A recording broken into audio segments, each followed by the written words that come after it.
5 տակարան։ Ընթերցվող հատվածներն են Թվոց 27 1-ից 28-31, Սաղմոս 34 8-ից 14, Առակաց 11 29։ Սկսենք թվեր կամ Թվոց 27։ Սալպաադի աղջիկները։ Մովսեսի մոտ եկան Հովսեփի որդի Մանասեի տոհմերից Մանասեի որդի Մաքիրի որդի Գաղադի որդի Ոփերի որդի Սալպաադի աղջիկները։ Նրա աղջիկների անուններն էին Մաալա, Նուա, Էգղա, Մեխքա և Թերսա։ Սրանք կանգնեցին Մովսեսի, Եղիազար քահանայի, իշխանների և ամբողջ ժողովրդի առաջ, ժողովի վրանի մուտքին և ասացին. «Մեր հայրը մեռավ անապատում, նա Տիրոջ դեմ հավաքված խմբի, կորխի խմբի մեջ չէր, այլ նա մեռավ իր մեղքի պատճառով, առանց որդիներ ունենալու։ Ինչու մեր հոր անունը պիտի իր տոհմի միջից վերանա, քանի որ որդի չունեցավ։ Մեզ կալվածք տվեք մեր հոր եղբայրների մեջ»։ Մովսեսը նրանց դատը տարավ Տիրոջ առաջ։ Տերը խոսեց Մովսեսի հետ և ասաց. «Ճիշտ են ասում Սալպաադի աղջիկները, անպատճառ նրանց կալվածք կտաս որպես ժառանգություն իրենց հոր եղբայրների մեջ և նրանց վրա կդարձնես իրենց հոր ժառանգությունը։ Կխոսես Իսրայելի որդիների հետ և կասես. երբ մի մարդ մեռնի առանց որդի ունենալու, նրա ժառանգությունը կդարձնեք նրա աղջկա վրա։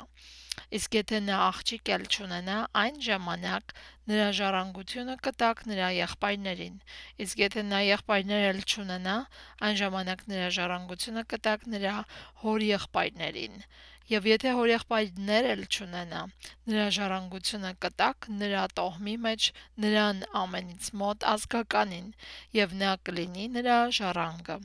Սա Իսրայելի որդիների համար դատաստանի կանոն լինի, ինչպես Տերը պատվիրեց Մովսեսին»։ Հեսուն ընտրվում է Մովսեսի հաջորդը։ Տերն ասաց Մովսեսին. «Բարձրացիր Աբարիմի այս լեռը և դիտիր այն երկիրը, որը ես տալու եմ Իսրայելի որդիներին, դու այն կտեսնես, որից հետո դու էլ կմիանաս քո նախնիներին, ինչպես որ քո եղբայր Ահարոնը միացավ, որովհետև դուք ապստամբեցիք իմ հրամանի դեմ Սին անապատում, երբ ժողովուրդը հակաճառեց ինձ և նրանց առաջ դուք ինձ չսրբացրիք այն ջրի մոտ։ Դա Կադեսի Մերիբայի ջուրն է Սին անապատում»։ Մովսեսը խոսեց Տիրոջ հետ և ասաց. «Բոլոր մարմինների հոգիների Տեր Աստվածը թող այս ժողովրդի վրա մի մարդ նշանակի, որ նրանց առջև դուրս գա և նրանց առջև մտնի, նրանց հանի և նրանց մտցնի, որպեսզի Տիրոջ ժողովուրդը չլինի այն ոչխարների նման, որոնք հովիվ չունեն»։ Տերն ասաց Մովսեսին. «Վերցրու քեզ մոտ Նավեի որդի Հեսուին, որի մեջ հոգի կա, և ձեռքդ դիր նրա վրա, նրան կանգնեցրու Եղիազար քահանայի և ամբողջ ժողովրդի առջև և նրան պատվեր տուր նրանց աչքերի առաջ, քո փառքից տուր նրան, որպեսզի Իսրայելի որդիների ամբողջ ժողովուրդը նրան հնազանդվի։ Նա թող կանգնի Եղիազար քահանայի առջև, Ուրիմի վճիռը հարցնի նրան Տիրոջ առաջ։ Նրա խոսքով դուրս գան և նրա խոսքով մտնեն, ինքը և իր հետ Իսրայելի բոլոր որդիներն ու ամբողջ ժողովուրդը»։ Մովսեսն արեց այնպես, ինչպես Տերը պատվիրել էր, վերցրեց Հեսուին և նրան կանգնեցրեց Եղիազար քահանայի և ամբողջ ժողովրդի առաջ, իր ձեռքը դրեց նրա վրա և պատվեր տվեց նրան, ինչպես որ Տերն ասել էր Մովսեսի միջոցով։ Գլուխ 28 Կանոնավոր ընծաներ։ Տերը խոսեց Մովսեսի հետ և ասաց. «Պատվիրիր Իսրայելի որդիներին և ասա նրանց. հետևեք, որ ճիշտ ժամանակին ինձ մատուցեք իմ ընծաները,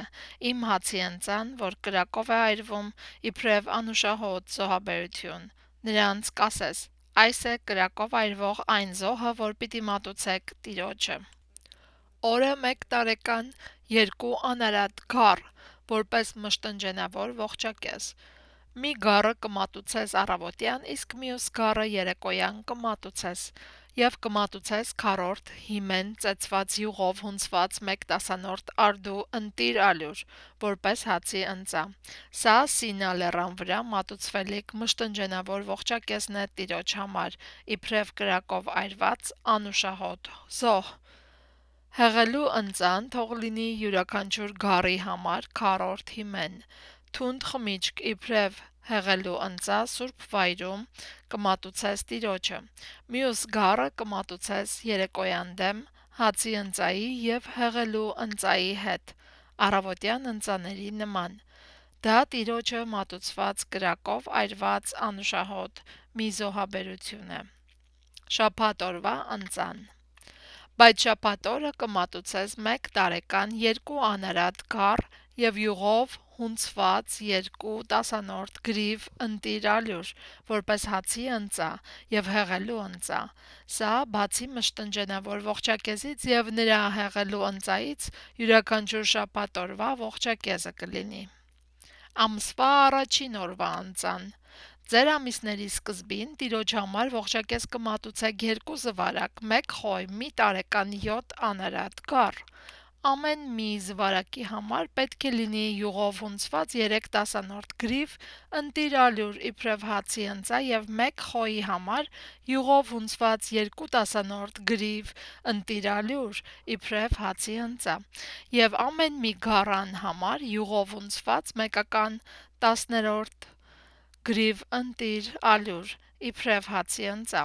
Սա մի ողջակեզ է, անուշահոտ զոհաբերություն տիրոջ համար: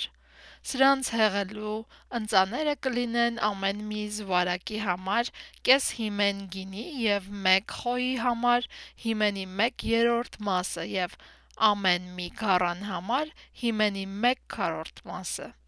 Սա տարվա բոլոր ամիսների համար ամեն մի ամսվա սկզբի ողջակեզն է: Բացի մշտնջենավոր ողջակեզից այծերից մի նոխազ թող մատուցվի տիրոջը իբրև մեղքի զոհաբերություն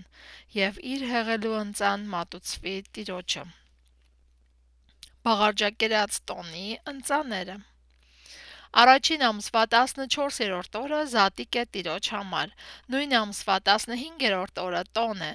7 օր բաղարջ կուտեք: Առաջին օրը սուրբ ժողով կլինի: Այդ օրը ոչ մի գործ չանեք: Տիրոջ համար իբրև ողջակեզ կմատուցեք 2 զվարակ 1 խոյ և 1 տարեկան 7 գառ: Սրանք անարատ պետք է լինեն ձեզ համար: Դրանց հացի ընծան յուղով հունցված ընտիր ալյուր պետք է լինի: Ամեն մի զվարակի համար կմատուցեք 3/10 գրիվ և 1 խոյի համար 2/10 գրիվ: 7 գառներից ամեն մի գառան համար 1/10 կմատուցեք: Ձեզ քավություն անելու համար կզոհաբերեք 1 նոխազ որպես մեղքի զոհ: Այս կկատարեք բացի առավոտյան ողջակեզից, որը մշտնջենավոր ողջակեզ է: Սրանք կմատուցեք 7 օրերի ընթացքում ամեն օր իբրև հացի ընծա, անուշահոտ զոհաբերություն տիրոջ համար: Բացի մշտնջենավոր ողջակեզից կմատուցվեն սրանք և սրանց հետ նաև հեղելու ընծան: 7-րդ օրը սուրբ ժողով կլինի ձեզ համար, ոչ մի գործ չանեք: Հունձքի տոնի ընծաները: Երախայրիքների օրը, երբ ձեր շաբաթների համեմատ տիրոջը նոր հացի ընծա մատուցեք, սուրբ ժողով կլինի ձեզ համար, ոչ մի գործ չանեք: Տիրոջ համար իբրև անուշահոտ ողջակեզ կմատուցեք 2 զվարակ 1 խոյ և մի տարեկան 7 գառ: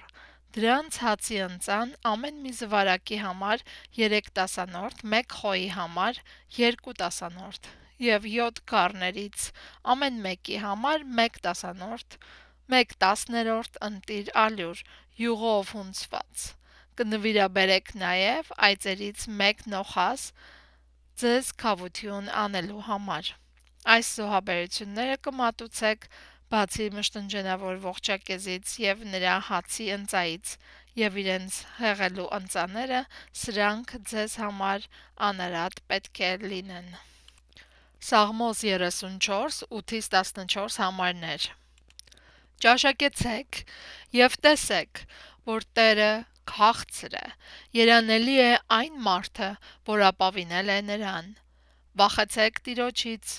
ով նրա սրբեր, որովհետև նրանից վախեցողների համար ոչինչ չի պակասի։